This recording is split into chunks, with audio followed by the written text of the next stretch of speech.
Yeah, and it's really crazy talaga. I can't wait to share with you more about everything that I've been through and that I went through in that house. It was all love talaga and positivity, guys. Like, let's just keep spreading that kasi yun talagang mahalaga. Tulad sabi ni Michael kagabi, just be positive to everyone. Yun talaga. Yeah. Grabe, 5 million likes. Grabe naman kayo, guys. Grabe naman. Sobrang wow. As in, wow talaga. Wow. I don't know what to say anymore. 15,000 viewers? Is this even possible? Baka masira natin yung TikTok, guys, ha? 15,000 viewers, ha? Baka masira natin yung TikTok. Relax lang kayo. Siyempre, gusto ko rin mag-shoutout sa mga housemates ko na nandun sa bahay ngayon. Sana nag-enjoy sila. And of course, Donnie is there. At least, may budget kami para kay Donnie Pangilinan, diba? Nakakaya kung wala kaming budget para kay Donnie. Boss Donnie yun eh. Grabe. Pero, I wish I was there to see Donnie. Nagkikita po kami sa ASAP. He's a really nice guy. I look up to him. He's done amazing things for this industry and he set the standard. So, grabe talaga ang isang Donnie Pangilinan. Oh yes. I can't wait to collaborate with him. I can't wait to work with him more.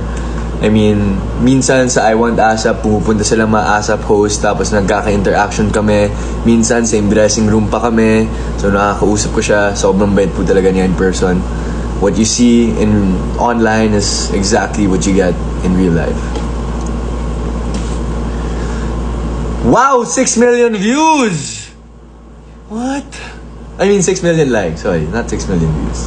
For 16,000 viewers! Maraming salamat, guys. Uy, guys, parang tama na yung yung mga pera. Baka kailangan nyo mag-ipon. Alam ko rin, mahirap kasi mag-ipon eh. Alam ko yun, guys. Sobrang daming bills to pay. Bakit baliktad ang t-shirt ko? Kasi ito lang t-shirt ko!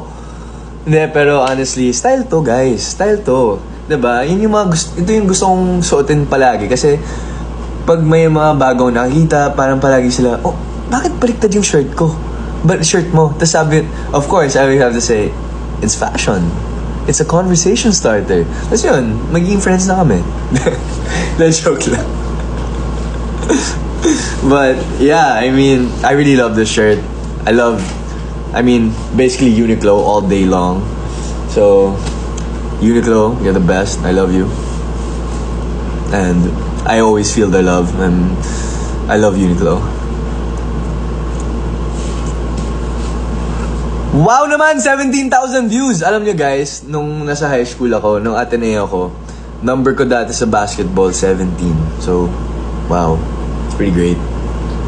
But hindi naman, marami akong naging jersey number sa basketball career ko. I started off with 15, then 7, 19, 17. There was even time na nag-23 ako. But, yeah. Grabe talaga. Ang random. Oo, random talaga to. Grabe. Ang saya pala mag-live. Dapat mag-live ata ako every day. No?